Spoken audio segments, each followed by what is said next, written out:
ورحمة الله وبركاته. معكم الطالبة بيان البلوشي من الصف الرابع. سوف أقدم لكم تجربة العلوم.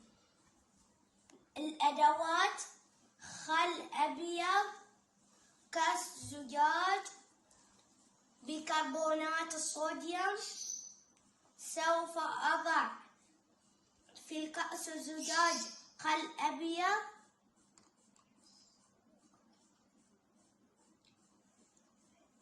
وسوف نضع بيكربونات الصوديوم فوق الخل الأبيض.